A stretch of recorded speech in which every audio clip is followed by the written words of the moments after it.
परम पावन, परम आराध्य, प्रातः स्मरणीय आचार्य श्री महाश्रमण जी के चरणों में सत सत नमन करते हुए हम आज सुबह का सेशन प्रारंभ कर रहे हैं।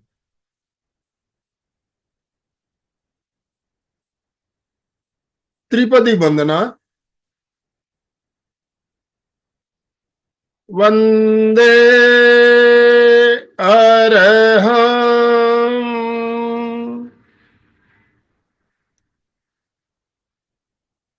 वंदे गुरुवरं,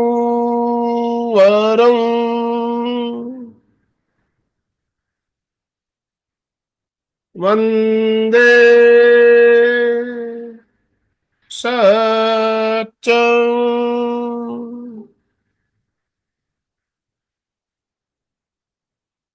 सभी साधक साधिकाओं को जय जिनेन्द्र, सुप्रभात, गुड मॉर्निंग, ओम अरहम। बंधुओं और बहनों, आज का हमारा जो विषय है मिताहार।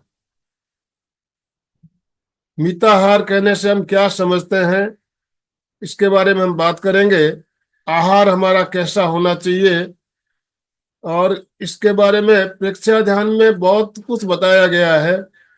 प्रेक्षाचर्या के जो 5 सूत्र बताए गए, उनमें से चौथा सूत्र आता है मिताहार।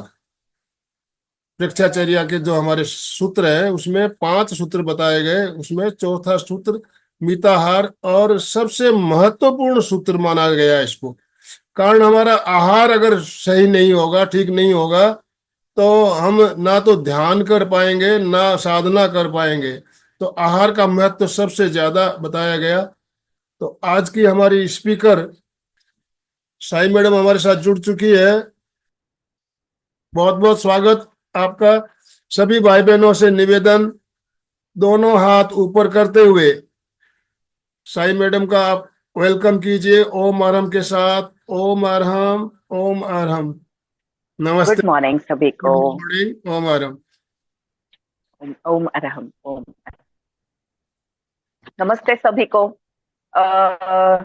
आज रविवार के दिन मिताहार का विषय मतलब थोड़ा सा सहज सहन करने में, पचाने में थोड़ा सा दिक्कत होने वाला है क्या? नहीं ना? आज रविवार है, सबका ब्रेकफास्ट हो चुका है ना? चले। मिताहार का कॉन्सेप्ट बहुत सारी जगह पे अलग अलग तरह से दिया गया है। परीक्षाचर्या का चौथा सूत्र है। तो चौथा सूत्र है, इसलिए और ज्यादा कल ही मुझे अनमोल सर ने बताया कि नहीं, ये चौथा सूत्र जो है वो सबसे इम्पोर्टेंट सूत्र है। देखिए 5 सूत्र बताए गए हैं।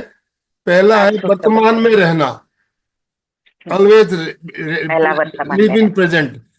दूसरा, हम्म। प्रतिक्रिया नहीं करना, नो रिएक्शन। हम्म। किसी बात पे हाँ प्रतिक्रिया, नेगेटिव प्रतिक्रिया होती है उससे नहीं करना। हाँ तीसरा, हाँ मैत्री। मैत्री यानी हाँ। प्राणी मात्र से मित्रता। चौथा है मिताहार। और पांचवा मित भाषण। ये 5 सूत्र है प्रेक्षाचर्या के, जो हमें अपनाने होते हैं जब भी हम ध्यान, जो भी ध्यान साधना करने वाले साधक है, इन 5 सूत्रों को अपनाते हैं। तो ये 5 सूत्र में बराबर। मिताहार चौथा सूत्र बताया गया है, तो इसी। चौथा सूत्र यस। तो मिताहार का चौथा सूत्र इतना गहरा मीनिंग वाला है। अभी आजकल बहुत चल रहा है डाइट प्लान, ये खाए, ये ना खाए, ऐसा खाए, इसके बाद ये खाए, इसके पहले ये खाए, ये प्रैक्टिस करने के बाद ये खाए, ये प्रैक्टिस करने के बाद में वो खाए। इतना सारा दिया गया है, तो फिर हम कंफ्यूज हो जाते हैं कि इसमें हम क्या करें। बहुत सारे मेंबर्स ऐसे होते हैं कि इसमें मुझे क्या करना चाहिए, क्या होना चाहिए। तो मिताहार के कॉन्सेप्ट में जो जो भी पुरातन काल से योग ग्रंथ से, अलग अलग योग पुस्तिकाओं से, या जो भी अपने पारंपरिक ग्रंथ है, उनमें से ये कहा गया है कि मिताहार कैसा होना चाहिए। हठ प्रदीपिका में, हठ प्रदीपिका जो योग संहिता का एक बड़ा ग्रंथ माना जाता है, उसमें उसमें ऐसा कहा गया है कि ये मिताहार का कॉन्सेप्ट जो है वो अपने शरीर के पंचभौतिक घटकों से और अपने पंचभौतिक घटकों के साथ जो वातावरण के पंचभौतिक घटक है उनका जो शरीर में रिप्रेजेंटेशन है कि जो वात पित्त और कफ से जुड़ा हुआ है, तो ऐसा रिप्रेजेंटेशन अपने शरीर में षड रसात्मक होता है। तो पहले ये आता है तो आयुर्वेद कॉन्सेप्ट के साथ में हम इसको कोरिलेट कर सकते हैं कि ये अगर ऐसा कोरिलेट होता है कि आयुर्वेदिक कॉन्सेप्ट के साथ में जो पृथ्वी, जल, अग्नि, वायु और आकाश, ये पंचभौतिक घटक जो अपने शरीर में है, तो ये शरीर के पंचभौतिक घटक मतलब वायु और आकाश से हमारे शरीर की प्रकृति में से वात प्रकृति बनती है, जल और अग्नि तत्व से हमारे शरीर की पित्त प्रकृति बनती है, और कफ और जल तत्व से अपने शरीर में कफ प्रकृति बनती है। तो इस प्रकार की प्रकृति में हमारे शरीर जो वात पित्त कफ का संगठन बना हुआ है वो इन्यूमरेबल परम्यूटेशन और कॉम्बिनेशन के साथ में है। तो और ऐसा बताया गया है कि एक प्रकृति दूसरे प्रकृति से मिलती नहीं है।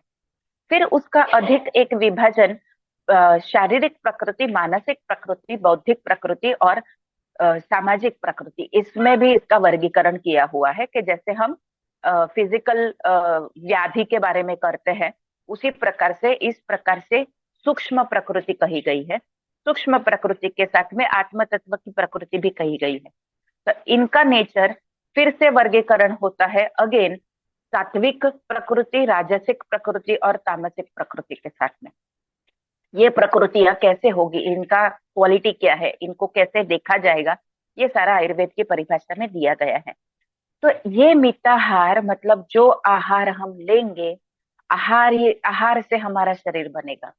तो मिताहार मतलब मित मतलब कम भी नहीं ज्यादा भी नहीं, और कितने प्रमाण में लेना है इसका गणित बताया गया है। तो आज ये सारा गणित और ये सारे लोगों के जो कंफ्यूजन है या ये इन सारे लोगों की जो मान्यताएं है वो किस बेसिस पे रहने वाली मान्यता है, वो आज हम आसान से देख सकेंगे। तो हमें इसमें दिक्कत नहीं हो कि क्यों ऐसा बताया गया है, तो इसका थोड़ा सा हमें क्लियरेंस हो जाएगा। अब पहले जैसा कि हमने अभी तक आयुर्वेद का देखा, अब मॉडर्न मेडिसिन सबसे पहले आता है। तो मॉडर्न मेडिसिन के जो घटक है आहार के मामले में वो किस पे बेस है, तो वो कैलोरी काउंट के बेस पे है। कैलोरीज इतनी काउंट होनी चाहिए, तो कैलोरीज काउंट होते हैं तो इतना कैलोरीज हमें लेना चाहिए। तो अगर सोचे कि अभी बहुत फेमस चल रहा है इंटरमिटेंट डाइट, फास्टिंग करना है, ये करना है कि केवल प्रोटीन डाइट लो, प्रोटीन डाइट हैवी होता है तो पचने में उसका विघटन होता है। हमने सिंपल से अभी अभी जो सिलेबस है उसके आधार पे अगर हम देखें तो 7वीं 8वीं 9वीं कक्षा के जो साइंस के बुक्स है उसमें कार्बोहाइड्रेट्स, न्यूट्रिएंट्स, न्यूट्रिएंट्स कैसे होते हैं, क्या होता है, उसका विघटन कैसा होता है। कार्बोहाइड्रेट्स का सिंपलेस्ट फॉर्म ग्लूकोज होता है, प्रोटीन्स का सिंपलेस्ट फॉर्म अमाइनो एसिड्स होता है, फैट्स का सिंपलेस्ट फॉर्म फैटी एसिड्स होता है। ये सारा हमने देखा है, हमने पढ़ा है। तो फिर हम इसे अपने बॉडी में, अपने शरीर में क्यों नहीं आजमाते, क्यों नहीं इसका अमल अपने शरीर पे करते। क्योंकि ये सारे जो छोटे छोटे से घटक है, इन सारे घटकों का जो बाइफरगेशन दिया जाता है वो मॉडर्न मेडिसिन के हिसाब से दिया जाता है। उसमें शरीर के पाचन का कोई लेना देना नहीं है। आप मेरी बात समझे, ये बहुत इंपॉर्टेंट है। मतलब हर एक का शरीर का पाचन अलग होता है, हर एक का शरीर का मेटाबॉलिज्म अलग होता है, और फिर मेटाबॉलिज्म जब अलग होता है तब ये same contents, carbohydrates, proteins, fats, ये अपने शरीर में जाते हैं तो उनका पाचन अलग अलग तरह से अपने शरीर में होता है। और ये सबसे ड्रॉबैक है मॉडर्न मेडिसिन का, और ये सबसे प्लस पॉइंट है आयुर्वेद का कि आयुर्वेद ने ऐसा कहा है कि षड्रसात्मक, देखो एक तो पहली बात षड्रसात्मक, मधुर, अम्ल, लवण, कटु, तिक्त, कषाय, मतलब 6 रस, 6 टेस्ट कौन से? एक तो मीठा, कड़वा, खारा, तूरा, अम्ल रह गया, अम्ल, अम्बर, खट्टा, और फिर तूरिया, तूरिया रस, और ज्यादा तीखा भी नहीं होना चाहिए। तो ये षड रसात्मक अगर आहार, हमारे आहार में ये 6 टेस्ट रहते हैं तो हमारा टेस्ट बड भी जागरूक रहेगा, और पेट को जो सेटिस्फेक्शन, सटाइटी का फीलिंग रहेगा, ये सबसे अच्छा फीलिंग रहेगा। भले आप इतना सा ही खाओ, लेकिन हाँ हाँ मन भर गया। बहुत बार ऐसा होता है कि खाना खाने के बाद में भी खाना तो खाया है, पेट भरा है, लेकिन मन नहीं भरा है। तो ऐसी बात इस घटक के साथ में, ये पॉइंट के साथ में हो सकने की संभावना है। इसलिए एक मेन ड्रॉबैक के, केवल कैलोरी काउंट करके खाना ना खाए, फिर वो क्रेविंग रह जाता है कि नहीं खाया है, नहीं खाया है, नहीं खाया है, तृप्ति का अनुभव नहीं होता है। तो वो तृप्ति का अनुभव आयुर्वेद में एक्सप्लेन किया है। सुपाच्य खाओ, मतलब जो पचने में हल्का हो वो खाओ, और जो पचने में हल्का है और शरीर को पेट भर के देने वाला है वो खाओ। फिर आयुर्वेद में बहुत बार ऐसा कहा जाता है, एक बेसिक कॉन्सेप्ट आयुर्वेद में कही गई है कि जिनको गुण कहा गया है, ये गुरुवादी गुण बहुत जरूरी माने जाते हैं। ये गुण मतलब ये ये जो गुरुवादी गुण कैसे है, क्वालिटीज है, कि हम कैसा कहते हैं कि एग्रेसिव क्वालिटी है या शांत स्वभाव के है, इस प्रकार के गुरुवादी गुण की क्वालिटी है। पचने में गुरु तत्व का है क्या, या पचने में लघु तत्व का है, दोनों अपोजिट्स है। तो गुरुवादी गुण में अलग अलग अपोजिट साइंस रहेंगे। पचने में गुरु है या पचने में लघु है, मतलब पचने में हैवी है या पचने में हल्का है। तो फॉर एग्जाम्पल देखते हैं कि जब छोटा बच्चा खाना खाने लगता है तो हम उसे सिंपलेस्ट फॉर्म ऑफ डाइट देते हैं, राब देते हैं, पतला देते हैं, दाल का पानी देते हैं। क्यों? प्रोटीन तो बहुत अच्छा होता है ना, तो प्रोटीन दे सकते हैं। क्यों? हमें पता है उसका पेट अभी पाचन पूरी तरह से तैयार नहीं हुआ है। इन द सिमिलर केस, अगर कोई बीमार है तो हम सोचते हैं कि उसका पाचन कम हो गया है, तो हमें उसको हल्का आहार देना चाहिए। तो इस प्रकार से हल्के आहार के साथ में, लेकिन जो सुपाच्य है, जिसका पोषण पूरी तरह से है, तो हमें ये पता है कि लिक्विड और सॉलिड अगर कंपेयर करने जाए तो लिक्विड पाचन के लिए सबसे अच्छा है। ठीक है? तो क्या लिक्विड ही देते रहे कि नहीं पाचन अच्छा होगा, पाचन अच्छा होगा, पाचन अच्छा होगा? कहीं एक ऐसी बात आती है कि जो अपना पेट का जो अग्नि है ना, कि जिसे हम जाठर अग्नि बोलते हैं, तो ये जाठर अग्नि, हमारे पेट की जो ताकत है, उसे कुछ प्रकार का अन्न सॉलिड होना अपेक्षित है, कुछ प्रकार का अन्न हमें लिक्विड अपेक्षित है, और कुछ प्रकार का अन्न के लिए हमें गैस जगह छोड़ना अपेक्षित है। ठीक है?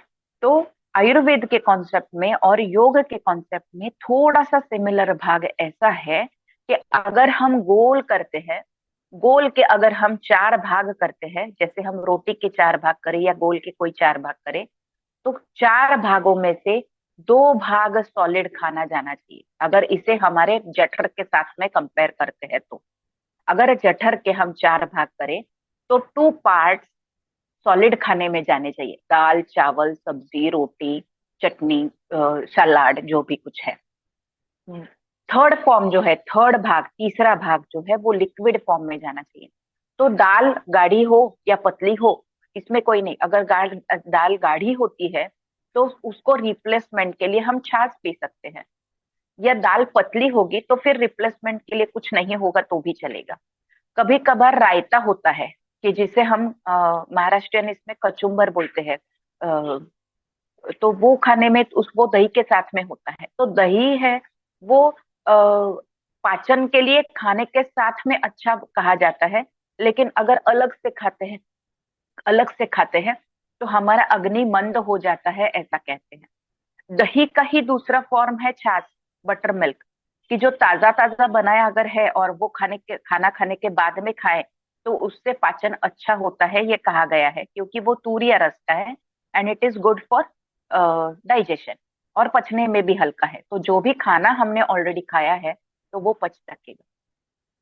पारंपरिक खाने में पहले मधुर रस का सेवन करना चाहिए, ऐसा कहा गया है, और सबसे लास्ट में तूरिया रस का सेवन करना चाहिए, ऐसा कहा गया है। तो जो सूत्र है, मधुर तिक्त आम्ल, मधुर अम्ल तिक्त कटु तिक्त कषाय, मधुर अम्ल लवण कटु तिक्त कषाय, इस सीक्वेंस के साथ में खाना होता है। पहले मीठा खाए, मीठा मतलब डायरेक्टली टेस्ट में मीठा नहीं, जिसका पाचन, जैसे दाल भात है, दाल भात है उसका पाचन मीठा होता है, या मीठा राइस कभी कभार देखो खाने में होता है। तो वो शुरुआत में खा सकते हैं और एंड में बटर मिल्क के साथ में खाना हम पूरा कर सकते हैं। इस प्रकार का आयुर्वेद का कॉन्सेप्ट खाने के बारे में कहा गया है। अब योगिक कॉन्सेप्ट में क्या है? योगिक कॉन्सेप्ट में जब कोई पूर्ण पद्धति से योगाभ्यास करने वाला है, जो संसारी नहीं है, जो केवल योगी है, तो वो खाना कैसा होना चाहिए? उनका खाना सात्विक होना चाहिए, कि उनमें कोई भी खाने में जैसा हम कहते हैं कि अगर हम महाराज जी को कोई खाना देते हैं, भोग चढ़ाते हैं या कुछ भोग उनके लिए बनाते हैं, तो हम शुद्ध भाव से बनाएं। तो ये जो शुद्ध भाव से बनाया हुआ खाना है, ये सात्विक खाना, राजसिक खाना और तामसिक खाने में विभाजित जो होता है, वो कुएं के पानी के साथ में खाना बनाएं, नल का पानी का उपयोग ना करें, ताजा पानी हो, हम खुद शुचिर्भूत हो, नहाए हुए हो, मन में खाना बनाते समय कोई खराब भाव ना हो, अच्छे भाव हो, प्रामाणिक भाव हो। इस प्रकार से जब हम जो खाना बनाते हैं, तो वो खाना सात्विक भाव से बन जाता है। तो सिमिलर कंडीशन में इस भाग में अगर योगी खाना खा रहा है, तो उनको केवल एकल धान्य रस जो हाथ में मुट्ठी में एक बार में जितना आता है, उतना ही खाना बना के खाना है। तो वो ही उनके लिए पूर्ण अन्न है। उससे ज्यादा नहीं खाए तो वो अति आहार होगा उनके लिए। लेकिन जब हमारे लिए, हम जो रेगुलर हम भागा दौड़ी कर रहे हैं, हमारे मन से काम अधिक हो रहा है, हमारी थिंकिंग प्रोसेस ज्यादा है, हमें मल्टीटास्किंग वर्क करना पड़ता है, बोथ मेल एंड फीमेल, कि हमें मेल के लेवल पे उनका मल्टीटास्किंग अलग है, फीमेल के लेवल पे उनका मल्टीटास्किंग अलग है। तो हम रोज जो भी खाना बना रहे हैं, तो वो मल्टी लेवल पे, मतलब राजसिक वृत्ति कर रहे हैं, क्योंकि हमें हमारी वृत्ति में मूवमेंट है। तो हमारी वृत्ति में कई सारे अलग अलग गुण हैं। हमें कई कई वृत्तियों में गुस्सा करना पड़ता है, हमें कभी कभार स्पीड से ज्यादा आगे निकलना पड़ता है, तेज करना पड़ता है। तो ये सारी चीजें हैं, वो राजसिक गुण में आती है। राजसिक गुण ये फास्ट मूवमेंट ऐसा मत पकड़े, राजसिक गुण ये मल्टीटास्किंग वर्क, जो राजा के गुण है ऐसे सोचे, कि राजा के गुण को राजा उनको शत्रु के सामने, हाँ बाबा मिताहार कॉन्सेप्ट है, हाँ जो आप बोलो वो अच्छा है, ऐसा नहीं चलता है। राजा का नेतृत्व गुण है, राजा को प्रजा का को संभालने का उत्तरदायित्व है।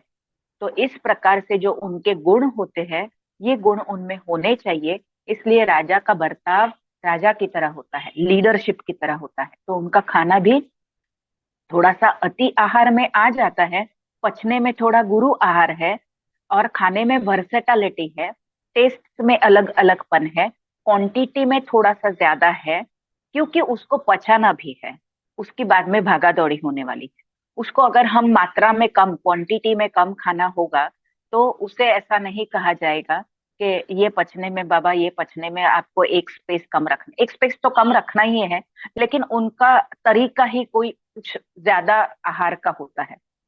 अगर पहले के जमाने में देखेंगे, तो मैंने इतना देखा है कि अगर 65 किलो की तलवार उठानी होती है, तो नेचुरली उसको 3 साढ़े 3 लीटर का एक घड़ा भर के एक एक समय में दूध लगता था, और एक 15-20 रोटियां आराम से केवल ब्रेकफास्ट के लिए लगती थी। तो उतना उनका पाचन है। तो अकॉर्डिंग टू देयर डाइजेशन, उनका मेटाबॉलिज्म कैसा है, क्योंकि वो हजार हजार दंड बैठक, हजार हजार सूर्य नमस्कार लगाने वाले होते थे, तो उनकी ताकत उतनी थी। इस प्रकार से राजसिक अन्न जब जो है, वो राजसिक अन्न का ग्रहण करने के बाद में उनकी मूवमेंट भी उतनी होती है, मानसिक थिंकिंग प्रोसेस ही उतनी होती है, कि थिंकिंग प्रोसेस में न्यूट्रिएंट जो लगने वाले हैं, उतने वो हजम हो जाते हैं। इस प्रकार से जो कॉन्सेप्ट है, इसलिए वो राजसिक गुण में आते हैं। और तामसिक गुण में जंक फूड कह सकते हैं, कि जंक फूड कहीं पे भी बनाया हुआ होता है, उसमें हाइजीन होता है या नहीं होता है पता नहीं। ग्रेवी एक बार की बनाई होती है, वही ग्रेवी थोड़ी थोड़ी बार बार यूज करते हैं। उसमें कहीं कहीं वो खाने पे कई सारी नजरें पड़ती है। वो खाने में माँ का प्यार, करुणा, अफेक्शन वो नहीं होता है। उसमें केवल उतना बेचने के बाद में उतना पैसा मिलने वाला है, ये होता है। अ, ये नॉर्मल सी बात, जो घर में माँ ने बनाया हुआ, दादी ने बनाया हुआ, घर में जो भी बना रहे हैं, अभी तो घर में पापा लोग भी खाना बना रहे हैं, तो वो सारे कॉन्सेप्ट में प्यार भरा है, अफेक्शन भरा है, इससे मेरे घर वालों का पेट भरने वाला है, ये कॉन्सेप्ट आ रहा है, तो वो कॉन्सेप्ट जरूरी है। तो केवल खाने के डाइट के साथ में उसका नापना, उसको प्रमाणित ना करें, तो इसके साथ में हमें ये भी देखना है कि ये प्रमाण से हमारे शरीर की जो पुष्टि हो रही है, शारीर भाव से अलग बात है, लेकिन सूक्ष्म हमारा जो वर्गीकरण होगा, वो सूक्ष्म अन्न, जो सूक्ष्म आहार है, वो सूक्ष्म आहार से हमारा जो आत्म तत्व है वो तृप्त हो पाए, उसमें हिंसा ना आए। इसलिए वेजिटेरियन खाने के लिए बहुत बार प्रमाणित किया जाता है कि क्यों वेजिटेरियन होना चाहिए, क्यों नॉन वेजिटेरियन नहीं होना चाहिए, क्योंकि उसमें हिंसा का भाव ही नहीं है, उसमें सहजता का भाव है, सात्विक भाव है वेजिटेरियन में। और एक कॉन्सेप्ट है कि जो दिनचर्या चलता है, दिनचर्या चलती है, तो ये दिनचर्या के साथ में हमारा खाना होना चाहिए। और अभी की लोकल लाइफस्टाइल में इससे बिल्कुल उल्टा हो रहा है, क्योंकि दिन भर हमारे फैमिली मेंबर्स साथ में नहीं रहते हैं, इसलिए रात में सबका मिला के खाना बहुत हैवी हो जाता है।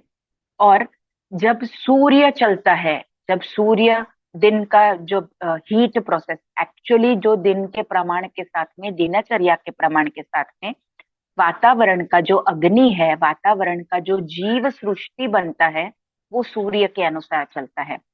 इसलिए एक डाइट का प्रकार ऐसे भी कहा गया है कि चलो आपको जो खाना है वो खाओ, दिन भर खाओ, लेकिन जैसा ही दिन डूबता है उसके बाद में कुछ भी नहीं खाना है, तो पाचन अपने आप वीक हो जाएगा।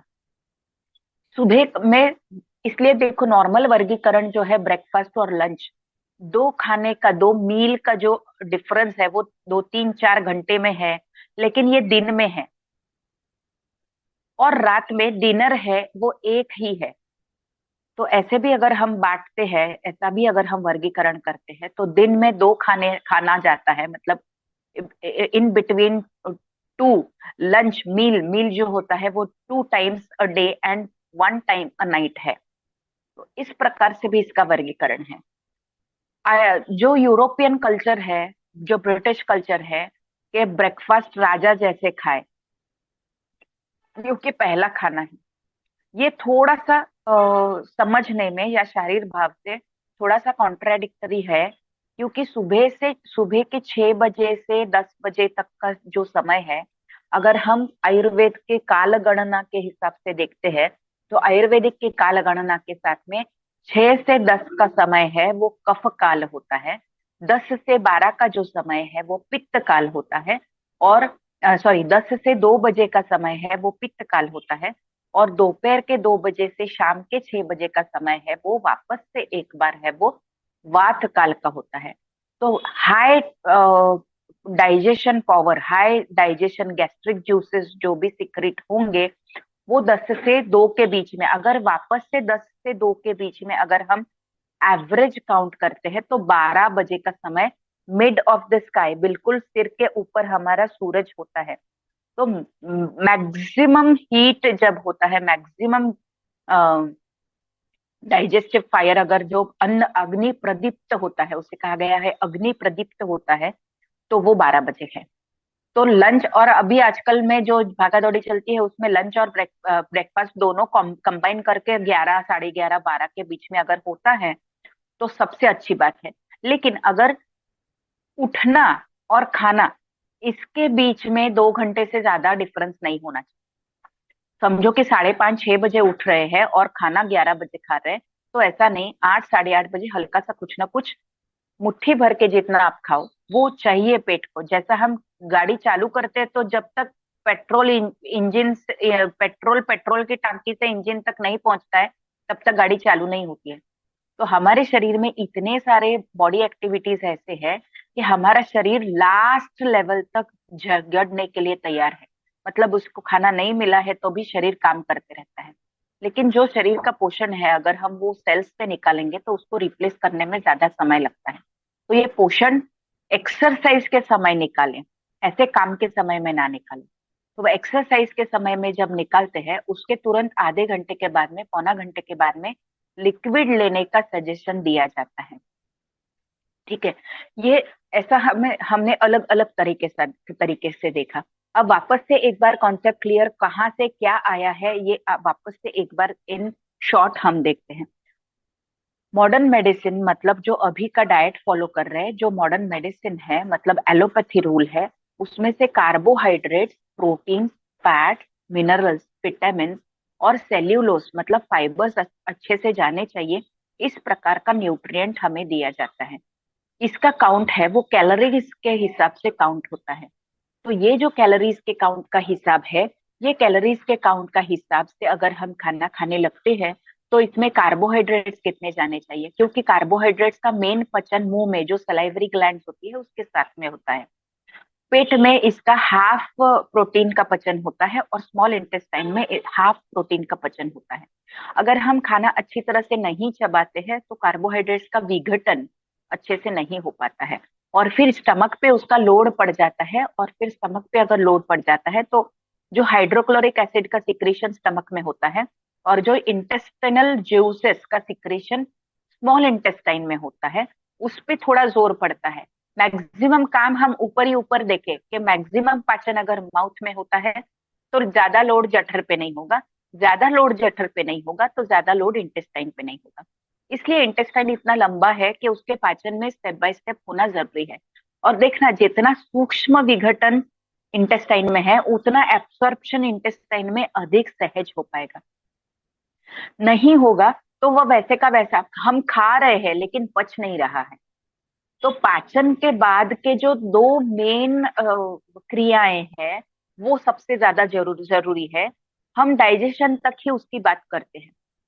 डाइजेशन का अगर पूरा प्रोसेस हम देखेंगे तो खाना खाना, फिर उसको अच्छी तरह से डाइजेस्ट करना, डाइजेस्ट करने के बाद में वो शरीर रूपी साथ में होना एब्सॉर्प्शन, और शरीर रूपी साथ में होने के बाद एब्सॉर्ब होने के बाद वो अपने अपने अंगों के साथ में, मतलब ये जो रस है वो कुछ समय के बाद में रस में रक्त में बदलेगा, कुछ समय के बाद में मांस में बदलेगा, और मांस मसल्स के साथ में वो कुछ कुछ समय के बाद में अपने बॉडी ऑर्गन्स में बनेगा। अगेन ये कॉन्सेप्ट एब्सॉर्प्शन एंड एसिमिलेशन इतना तक ही है। तो डाइजेशन, एब्सॉर्प्शन और एसिमिलेशन में हमें केवल ये एब्सॉर्ब होता है और शरीर के घटकों में ये परावर्तित होता है और ट्रांसफॉर्म होता है, इतना ही पता है आयुर्वेद में। और इसका अलग तरीके से और क्लियर माइंडेडली सोचा है, क्योंकि शरीर का जो विघटन है, शरीर का जो स्टेप्स है, जैसा मॉडर्न मेडिसिन में circulatory system, respiratory system, muscle system, skeletal system ऐसा कहा गया है, वैसे आयुर्वेद में 7 धातु में शरीर को बांटा है। ये 7 धातु से अपना शरीर बना है। रस, रक्त, मांस, मेद, अस्थि, मज्जा, शुक्र। तो आज का आहार जो रस में ट्रांसफॉर्म होता है वो रस रक्त, रक्त से मांस, मांस से मेद, मेद मतलब जो विसरल फैट होता है कि जो जरूरी वाला फैट होता है। अब ये फैट कहाँ कहाँ पे आता है? स्टमक का जो आउटर लाइनिंग है वो मेद होता है कि जो जरूरी है, अदरवाइज दोनों ऑर्गन्स एक दूसरे को घिसते हैं। तो जो सिंपल सिंगल ऑर्गन कवरिंग है वो कफ का आवरण है, वो फैट का आवरण है कि, और जो जरूरी फैट का ऑर्गन है इसलिए उसको विसरल फैट कहा गया है। हर एक ऑर्गन को लाइनिंग होता है। दूसरी बात, अपने स्पाइनल कॉर्ड को अगर देखा है कभी, या कभी यूट्यूब पे इमेजेस भी देखे हैं, तो माइलिन शीथ करके उसका एक आवरण है। तो ये कब से बना है? सेरेब्रो स्पाइनल फ्लूइड है वो कब से बना है। अगर पानी कम होता है, कफ कम है, तो आयुर्वेद में उसकी अलग से ट्रीटमेंट है। हमें केवल इतना पता होना चाहिए कि कफ मतलब, हम सोचते हैं कि कफ मतलब सर्दी वाला कफ, कफ यानी जरूरी नहीं होता है कफ का विघटन होना चाहिए, कफ का विलयन होना चाहिए, मतलब कफ नहीं रहना चाहिए बॉडी में। कफ जरूरी है। जो लंग्स और रिब्स के बीच में जो कवरिंग है, कि जो सबसे इंपॉर्टेंट कवरिंग है, अगर ये कवरिंग नहीं है तो लंग्स फूलेंगे नहीं, लंग्स रिट्रैक्ट नहीं होंगे, क्योंकि वो सॉफ्ट टिश्यू से बने हैं और उसका जो शॉक एब्सॉर्बर तरीके से जो काम किया जा रहा है वो कफ का काम। इसलिए ऐसा बिल्कुल भी नहीं है कि कफ जरूरी नहीं है, कफ मतलब खराब कफ। जरूरी है, विसरल फैट है। और उसका अगर, और फैट कैसा है, फैट का पचन अगर देखा तो फैटी एसिड्स का पचन जो है, फैट सॉल्युबल विटामिन जो है, वो विटामिन खाएंगे तो ही फैट्स का पचन होगा। और वो सबसे इंपॉर्टेंट है कि घर का जो बनाया हुआ घी है अनडाइजेस्टेड नहीं रहता है। तो ये सबसे बड़ा मिथ है कि घी नहीं खाना है। जो घर में बनाया हुआ है, जो अनप्रोसेस्ड, घर में अग्नि कर्म से किया हुआ है, घर में वो माखन पूरी तरह से किया हुआ है, अच्छी तरह से दही लगाने के बाद में माखन को धोया है, और वो छाछ अलग किया है, उसमें खट्टा, जैसा छाछ का खट्टा तुरिया रस वाला घटक नहीं है। अगर माखन का टेस्ट देखेंगे तो माखन का टेस्ट मधुर रस में गिना जाता है। तो ये मधुर रस, ये माखन का टेस्ट, अगर देखो जिनको कॉन्स्टिपेशन है तो माखन और खड़ी साकर खाने का उपयोग बताया गया है, तो इंटेस्टाइनल वो क्लियर होता है। माखन में जो लुब्रिकेशन है, वो कफ है, जो विसरल फैट है, वो सबसे जरूरी फैट है। लेकिन उसके लिए पाचन भी उतना ही जरूरी है। तो वो क्लीन करेगा, आंतड़ों को लुब्रिकेट करेगा और अच्छी तरह से उसका पाचन होने के लिए प्रेरणा देगा। तो ऐसा कुछ कुछ मिथ्स है कि इसके बारे में हम देखें कि जो साथ में हो रहा है कि वो अगर लेते हैं तो हमारा शरीर अच्छा बनेगा।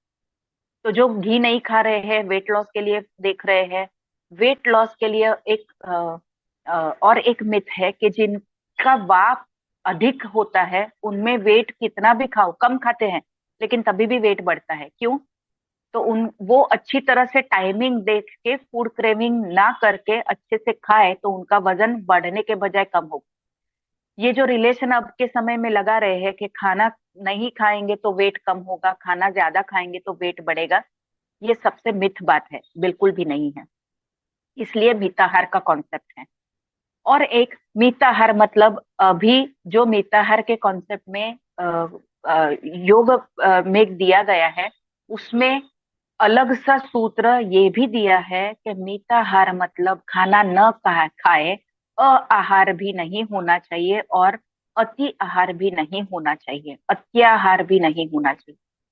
ये कॉन्सेप्ट के साथ में ये देखो कि खाना ना खाए ये बिल्कुल भी नहीं करना है, क्योंकि डायरेक्ट हमारे खाने से हमारे शरीर के का पोषण, शरीर के अवयवों का पोषण, ऑक्सीजन से ऑक्सीजन मिलने वाला ऑक्सीजन और प्राण रूप से मिलने वाला ऑक्सीजन, जो खाना खा रहे हैं और हम जो श्वास ले रहे हैं, वो कॉम्बिनेशन के साथ में अन्न जोड़ता है।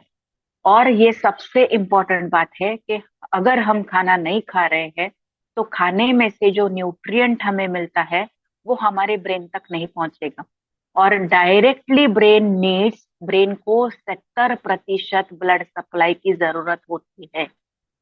और अगर हम ऐसा सोचे, ब्लड सप्लाई मिल रहा है मतलब एक जगह ऐसी है कि जहाँ पे मैन पावर लग रही है, ऊंचे हाई एल्टीट्यूड पे जा रहे हैं, वहां पे मैन पावर लग रही है, बसेस आ रहे हैं मतलब ब्लड सर्कुलेशन हो रहा है, लेकिन बसेस में से मैन पावर जो आनी चाहिए वो मेंबर ही नहीं आ रहे हैं।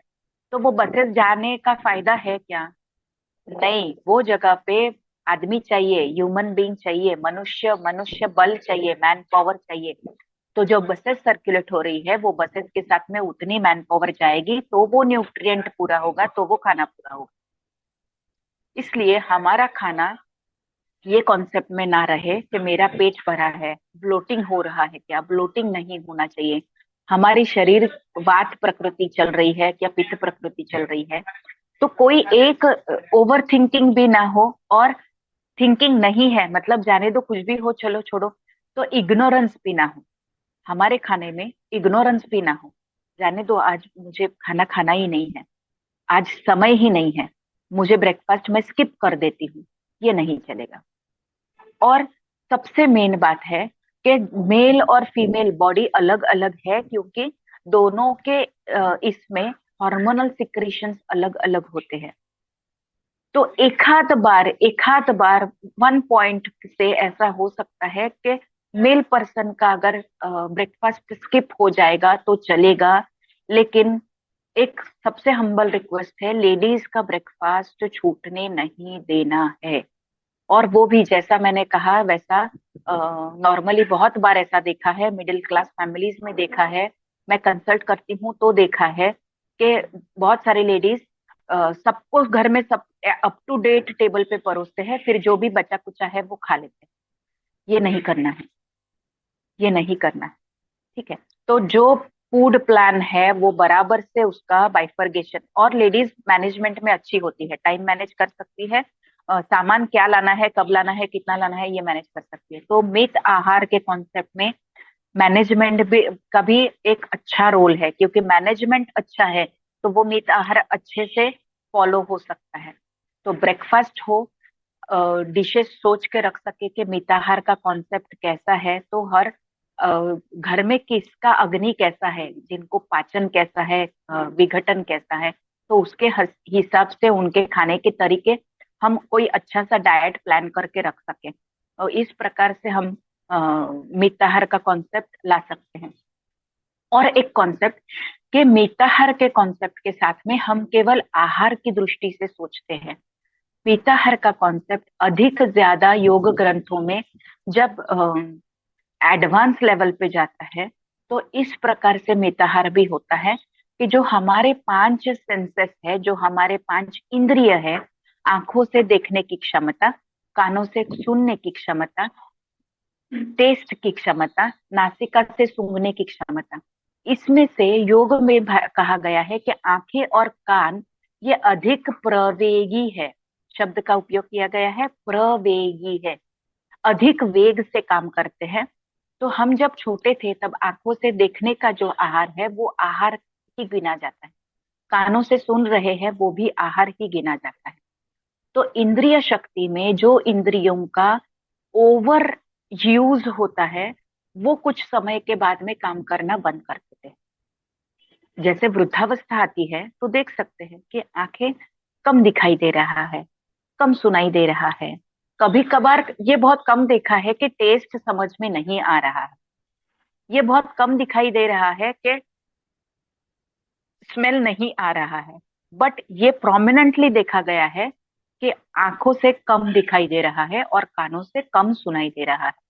तो मिताहार के कॉन्सेप्ट में जब योग भाषा में सिंपल ब्रीदिंग प्रैक्टिस है, तो ये कॉन्सेप्ट है पूरक मतलब इनहेलेशन और रेचक मतलब एक्सेलेशन।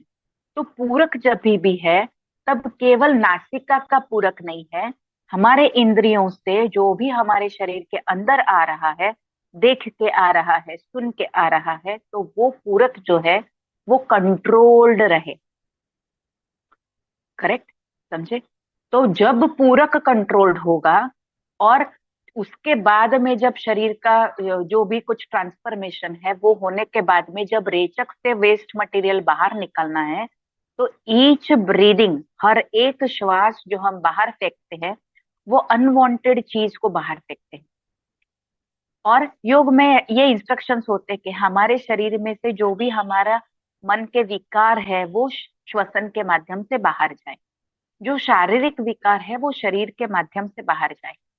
ये जो एवरी टाइम जो श्वसन की प्रोसेस है, ये बेसिकली शुद्धि क्रिया कही गई है योग रत्नावली में।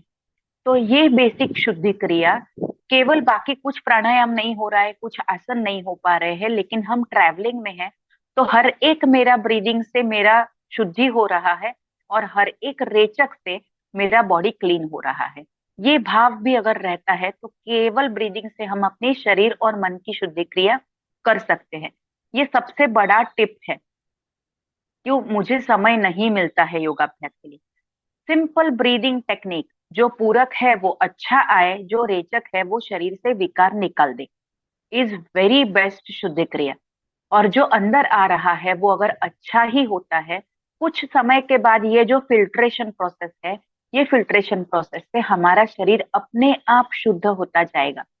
और ये शुद्धि क्रिया केवल श्वसन शुद्धि क्रिया मानी जाती है। लेकिन ये श्वसन क्रिया, शुद्धि क्रिया के साथ में हमारी मानसिक शुद्धि क्रिया के साथ में इंद्रिय शक्ति का विकास भी होता है। तो देखो, जो भी देख रहे हैं उसमें से हम तर्क वितर्क करते रहते हैं कि ये अच्छा हुआ, ये बुरा हुआ। देखने के बाद वो विषय जब ब्रेन में चला जाता है तो तार्किक जो टेक्निकल चीजें हैं, तर्क लगाते हैं, तो ये तर्क मतलब रीजनिंग है। रीजनिंग के साथ में हम सारे ब्रेन के जो लोब्स है, जो थिंकिंग प्रोसेस है, जो रिसेप्टर्स है, जो देखा हुआ है, ऑक्यूलर सेंटर्स है, जो देखा है वो रिसेप्टर है, फिर ओवर थिंकिंग प्रोसेस है, फिर कान से क्या सुना है कुछ जजमेंट लेने जाते हैं। तो इस प्रकार से पूरे ब्रेन को एंगेज करते हैं।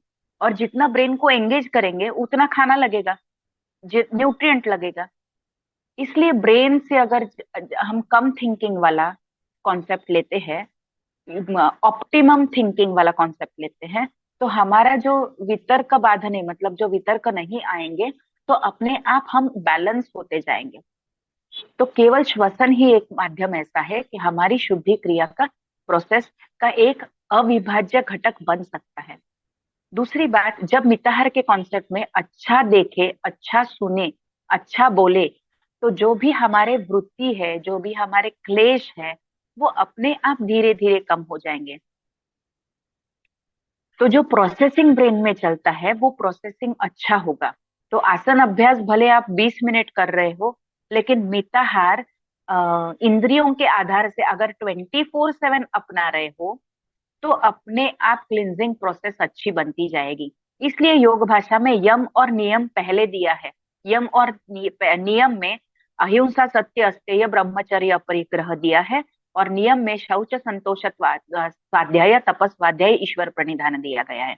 और अगर यम और नियम में हम क्वालिफाई हो जाते हैं, यम और नियम में अगर हम मानसिक बैठक बढ़ती है, तो हम आसन के लिए तैयार है, आसन के लिए हम बेस है, ऐसा माना गया है। इसलिए मिताहार का कॉन्सेप्ट इस प्रकार से भी आता है, ये ध्यान दें। केवल आहार मतलब डाइट ऐसा नहीं है। तो मिताहार के कॉन्सेप्ट में अग्नि जब प्रदीप्त है तब खाए, अग्नि जब प्रदीप्त नहीं है तब ना खाए। इसलिए जो प्रेक्षाचर्या का सूत्र है, कि हमें से ही हमने देखा है कि दिन ढलने के बाद में नहीं खाते हैं, चौबियार करते हैं। और वो पाचन सबसे बेस्ट पाचन है कि उसके बाद में वो एज अ इंटरमिटेंट फास्टिंग अपने आप हो गया, कि उसके बाद पूरी रात और सुबह दूसरा खाना जब जाता है तब तक कुछ भी खाना नहीं है। तो ये इंटरमिटेंट फास्टिंग ही है। बाहर देखने के बाद में ये पता चला है कि 16 घंटे 8 घंटे का डिफरेंस मतलब इंटरमिटेंट फास्टिंग। इंटरमिटेंट फास्टिंग बहुत अच्छी तरीके से साइंटिफिकली दिया गया है कि 24 करो, सबसे बेस्ट है। इनमें देखना अगर ये मानसिक से भी जुड़े हैं कि इनके जो क्रियाएं हैं वो शाम के बाद में अगर थोड़ी सी कम हो जाती है, तो वो मानसिक क्रिया का भी असर करेगा और वो इंटरमिटेंट फास्टिंग को सपोर्टिव रोल तरीके से मेंटल फास्टिंग कैसा है, खाए खाए खाए विचार करे करे करे, ये सिमिलर पैटर्न में हो गया। मेंटल फास्टिंग कैसा है कि कुछ नहीं सोचे। तो ये क्या है कुछ नहीं सोचे? मिताहार का concept is equal to meditation का कॉन्सेप्ट।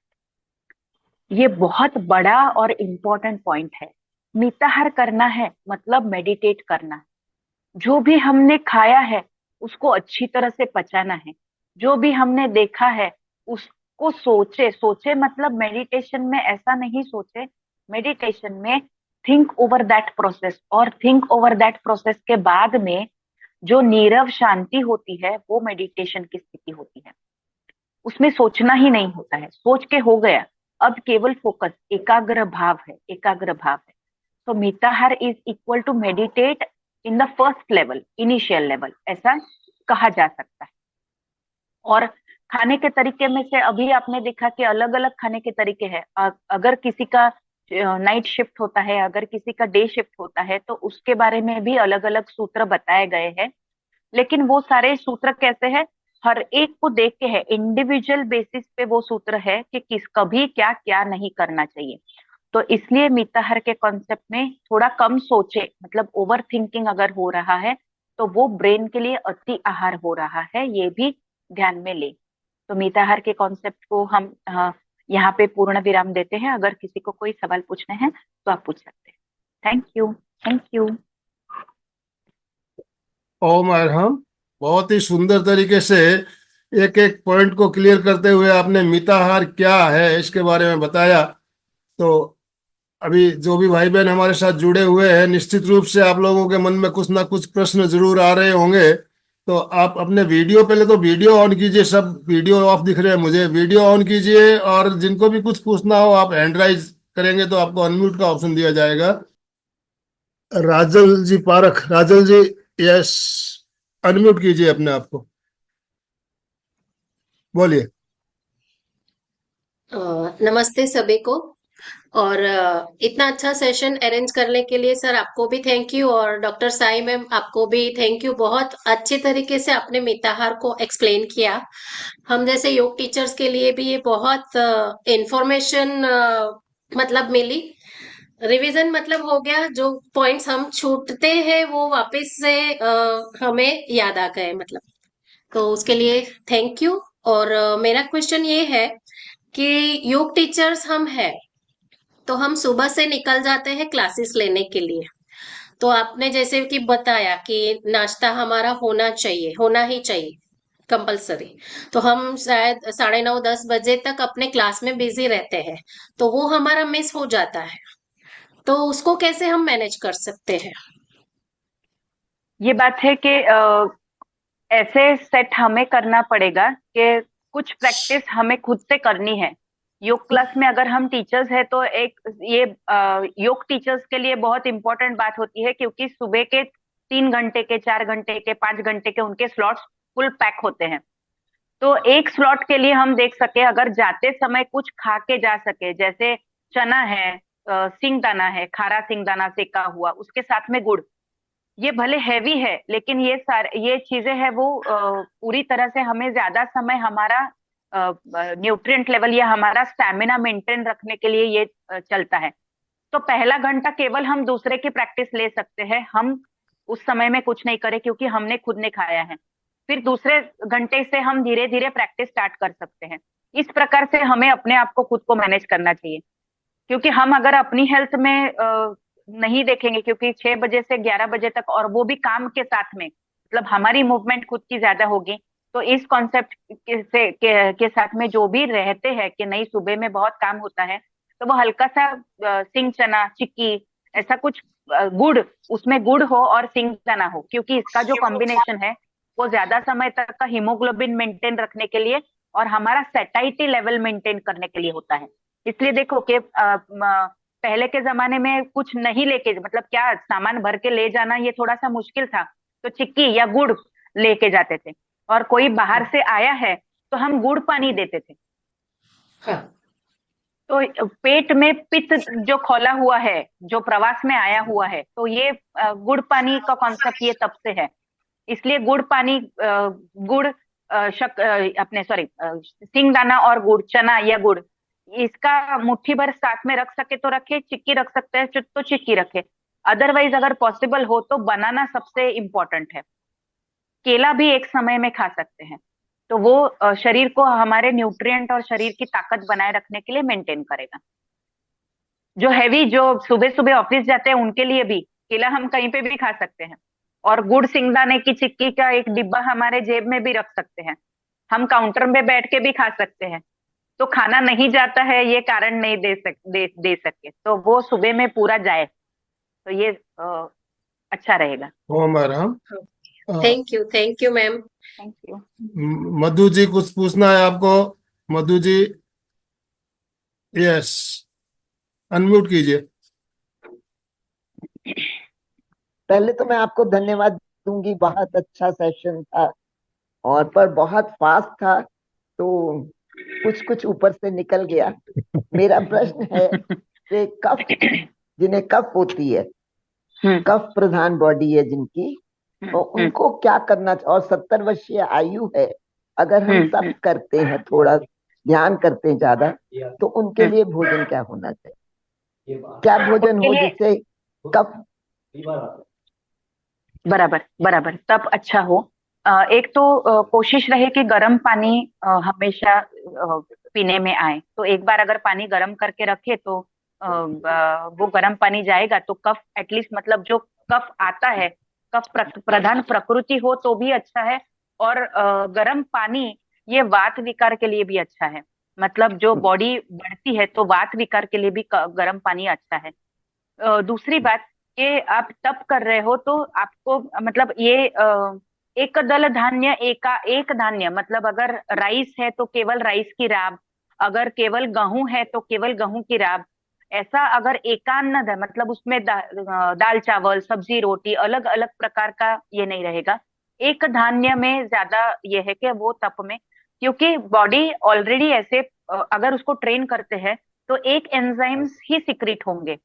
तो बॉडी की एनर्जी है ना, बाप रे इतना खाना आएगा तो मुझे बॉडी ये खाना पचाने के लिए I have to make all the management कि उसको हर तरह से पचाए, तो ईच एंड एवरी एंजाइम मुझे सिक्रेट करने पड़े, तो ये ब्रेन ड्रेन ना हो, ओके इसलिए योगियों के लिए एक आहार कहा गया है। ओके, तो वैसे मैनेज कर सकते हैं। थैंक और फिर यू उसमें टाइम थैंक यू। मैनेजमेंट होगा, खाना बनाने के समय में का भी मैनेजमेंट होगा, इसलिए वो जी हिसाब से भी एक, क्योंकि वो योगी खुद खाना बनाता था। तो वैसा अगर तप में है तो एक धान्य में सीरा बनाने के लिए कम उपयोग है और उसमें घी चाहिए, घर का घी चाहिए। Thank you. हमारा हम बहुत थैंक आराध्य मैम, एक अभी जो कॉन्सेप्ट चल रहा है 16 आवर फास्टिंग, 16 घंटा फास्ट, सूर्यास्त से पहले खा लो और सुबह सूर्योदय के 4 घंटा बाद तक कुछ नहीं खाना, तो ये क्या ये बस थेरेपी बिल्कुल सही है, साइंटिफिक है ये? हाँ, ये चौबिहार जैसे ही थेरेपी है, ये चौबिहार जैसे ही थेरेपी है। जी, लेकिन ये आपने थेरेपी बताया कितने आयुर्वेद, सालों पहले से आयुर्वेद में तो बताई है। जैसे आयुर्वेद में इसका, आयुर्वेद के साथ इसका मैच होता है क्या, जो आयुर्वेद आप बताते हो उसमें? आयुर्वेद के साथ में तो इसका महत्व है ही ना, क्योंकि जब दिन ढल रहा है, जब नहीं, चंद्रमा अभी है आपने कहा तो सुबह सुबह उठते ही कुछ खाना चाहिए, तो 16 आवर फास्टिंग तो उसमें होगा नहीं फिर? नहीं, 16 आवर्स फास्टिंग, जो 6 बजे उठते हैं उनके लिए फास्टिंग, कुछ पी सकते हैं, कुछ पी सकते हैं। जी तो जी। क्योंकि ये 16 आवर फास्टिंग, देखो फिर से मैंने ये कहा ना कि जो मूवमेंट में है, जो देखो उठ के आराम से आधे घंटे में चाय पियेंगे, आराम से 1 घंटे में पेपर देखेंगे, आराम से 1 घंटे में अपने गप्पे लड़ाएंगे, उनके लिए कुछ नहीं खाएंगे तो भी चलेगा। लेकिन जो जैसे राजल मैडम ने अभी पूछा था, 6 बजे उठ के हमें तुरंत आधे घंटे में तैयार होके हमें निकलना ही है, और फिजिकल एक्टिविटी बहुत होती है, हम्म तो उसमें से ब्रेन ड्रेन जो होता है, अभी मैंने वर्ड यूज किया ब्रेन ड्रेन, मतलब सुबह से ही जिनको देखो जो टेक्सटाइल में है, जिनके फोन चालू होते हैं, दुकान खुली क्या नहीं खुली, हम्म, कोई आया क्या नहीं आया, माल आया क्या नहीं आया, ये जो सुबह से ब्रेन ड्रेन होते जाता है, तो उनके लिए खुराक भी उतनी ही जरूरी है। बिल्कुल। इस प्रकार से खुराक ले, और अभी के लाइफस्टाइल में हल्का ही आहार हो सकता है, मतलब मैं कह सकती हूँ अगर कैलोरीज काउंट और अपने पाचन की विधि, ये दोनों को अगर मिक्स करें, क्योंकि हम दो अलग पैथीज मिक्स कर रहे हैं, तो बिल्कुल। इतनी मुट्ठी में देखो कितने 8-10 दाने आएंगे, हम्म, इतनी मुट्ठी में 8-10 दाने आते हैं, वो भी चाहिए, वो भी चले, क्योंकि जो पित्त सुबह से उठ के हम जैसे काम करने लगते हैं, हमारी जैसे मूवमेंट होने लगती है, वैसे थोड़ा थोड़ा सिक्रीशन चालू रहता है। फिर भी जो कफ वाले लोग हैं, उन्होंने अगर समझो कि एक दफा नहीं खाया तो चलेगा, लेकिन जी जो वात और पित्त वाले लोग हैं, उनको तो खाना ही चाहिए, नहीं तो वो 1 घंटे से ज्यादा होता है तो उनका सिर चकराने लगता है। बिल्कुल। एक देखिए, हमारे उनको जैन धर्म में एक बात ऐसी बताई जाती है, दो आहार के बीच एक प्रहर यानी 3 घंटे का गैप, एक बार हाँ, खाना खाया कम से कम 3 घंटा तक कुछ नहीं करेक्ट, खाना, त्याग ही करवा करेक्ट, दिया जाता है, तो ये भी करेक्ट, बिल्कुल साइंटिफिक बात है, बिल्कुल। यस, यस, एकदम साइंटिफिक है, एकदम साइंटिफिक है, क्योंकि पहले खाना खाया हुआ पूरी तरह से पचे, ब्रेन शांत हो। हम अपने घर में अगर जो, मैं बहुत सिंपल तरीके से कोरिलेट इसलिए करती हूँ कि हमें वो पाचन कहाँ से है पता नहीं चलता है। अगर अपनी घर पे घर की लेडीज ब्रेकफास्ट होने के बाद में तुरंत लंच के पीछे लगती है, उसको 2 समय के बीच में अगर विश्राम नहीं होता है, तो वो शाम तक कैसी हो जाएगी। जी उसी उसी के हिसाब से कि नहीं, खाना ब्रेकफास्ट होने के बाद में वो भी कुछ ब्रेकफास्ट करे, आधा 1 घंटा वो गैप ले, change in the work is rest, ऐसा अगर हम होता है तो उस प्रकार का रेस्टिंग हो। इसलिए वो तीन बहुत ही साइंटिफिक है, बहुत ही साइंटिफिक है। आंतड़ों से खाना आगे तक जाए, उसके बाद में ऊपर से दूसरा खाना डाले। बिल्कुल। एक चीज और तो क्लियर ब्रेन करना चाहूंगा। देखिए अपन आजकल का जो हमारा खाना है, हम रात को भी पार्टियों में जाते हैं, रात को 9 बजे 10 बजे, और खाने के बाद हाँ, आइसक्रीम, खाने के बाद डेजर्ट्स। आइसक्रीम खाना, क्या ये जो हमारा पाचन उससे खाने का जो है उससे वो कम नहीं हो जाता है खाने के बाद अगर आइसक्रीम खाते हैं तो? हम खुद से बोल रहे हैं कि आ व्याधि मेरी तरफ आ। मैं बीमार बनना है, मुझे मुझे स्वस्थ नहीं रहना है, मुझे और बीमार बनना है। क्योंकि देखो, ये वेस्टर्न कल्चर है। वेस्टर्न कल्चर में अगर मानो कि पहले वाइन या कुछ लिक्विड अल्कोहल वो जैसा बोल रहे लेते थे, क्योंकि ठंडी है खाने के बहुत। बाद। हमारी उष्ण प्रधान संस्कृति है, उष्ण कटिबंध का हमारा वातावरण है, तो जरूरत ही नहीं है। बिल्कुल। मधुर अम्ल लवण कटु तिक्त कषाय ये सबसे बेस्ट है। और खाना रात में, ये कॉन्सेप्ट कब से आया? रात में पार्टी होना, ये कॉन्सेप्ट वेस्टर्न कॉन्सेप्ट है। हमें तो दिन भर का बोझ है। हमारी शादी हो, न्योता हो, कभी भी कोई फंक्शन हो, ट्रेडिशनल फंक्शन हमारा सुबह से शाम तक का है। रात का हमारा फंक्शन नहीं है। हमारी पारंपरिक संस्कृति में कहीं पे बहुत भी बढ़िया। सांझ के बाद में कोई भी फंक्शन नहीं है। लेकिन कोई भी संस्कृति में आजकल देखो। की युवा पीढ़ी कहाँ मानती है? आजकल आप बच्चों को बोलेंगे तो वो मानने वाले नहीं है। मैं सच में ऐसा कहती हूँ, आप सभी मेरे से बड़े हो, लेकिन हम अगर अपने से चालू करेंगे तो पॉसिबल हो पाएगा। यस। तो 3 पीढ़ी आगे तक। बिल्कुल। अच्छा, पंकज जैन सुबह ने सुबह हाईलाइट भिगोए किया। हुए पंकज जी, बादाम खान सकते हैं। समय हमारा संपन्न होने जा रहा है। पंकज जी, मैं आपको अनम्यूट ऑप्शन दे रहा हूँ, आप बात कर सकते हो। पंकज जैन। सभी को प्रणाम। बहुत ही सुंदर तरीके से, बहुत ही अच्छे साधारण शब्दों में इतना बढ़िया आपने समझाया है कि हर व्यक्ति इस चीज को अपने जीवन में जो है कि अगर उतार ले तो स्वास्थ्य भविष्य में उसका बहुत ही अच्छा रह सकता है। थैंक यू, धन्यवाद। जय जिनेन्द्र। जय जिनेन। थैंक अनूप सेठिया धुबड़ी आश्रम से जुड़ा हुआ है हमारा। अनूप, अपने आप को अनम्यूट करो प्लीज। यस। बहुत बहुत धन्यवाद सभी से। जय जिनेन्द्र। जय जिनेन। आपने बहुत अच्छी तरह से मिताहार के बारे में समझा है, इसके लिए आपको बहुत बहुत धन्यवाद। मेरा एक छोटा सा प्रश्न है कि हम लोग आहार करने के बाद में सभी ये कहा जाता है कि आहार के आधा घंटा 1 घंटा बाद में पानी पीना चाहिए, इसका क्या महत्व है? पानी आहार के साथ क्यों नहीं लेना चाहिए? आहार पानी के साथ में पानी आहार के साथ में पानी, अभी जो मैंने कहा कि अगर हम जठर के 4 भाग करें तो आधा भाग सॉलिड होना चाहिए, 1/4 भाग लिक्विड होना चाहिए, और 1/4 भाग खाली होना चाहिए कि वो पाचन को अच्छा करे। अगर ओके। हमारे खाने में ये लिक्विड डाइट नहीं है तो थोड़ी सी गफलत हो सकती है। मतलब जो लिक्विड का पाचन के लिए जो उद्देश्य है, हमारा खाना पूरा हो गया है, जैसे हमारी चटनी पूरी बन गई है और हम वो चटनी को बाहर निकालने के बाद में उसमें पानी डालते हैं, तो वो क्या होगा? उसका जो टेस्ट है वो नहीं निकलेगा। हम उसको कैसे कोरिलेट कर सकते हैं कि जो हाइड्रोक्लोरिक एसिड ऑलरेडी हमारे पाचन के साथ में, जो अन्न के साथ में मिला हुआ है, और अभी वो मतलब वो जो घटपन, कठिनपन, जो वो गाढ़ापन है, उसके साथ में हाइड्रोक्लोरिक एसिड अच्छे से मिला है। और अगर हम खाना खाने के बाद में तुरंत 1 गिलास पानी डाल देते हैं, तो वो हाइड्रोक्लोरिक एसिड अगर डाइल्यूट होता है तो खाना उतने इंटेंसिटी से नहीं पचेगा।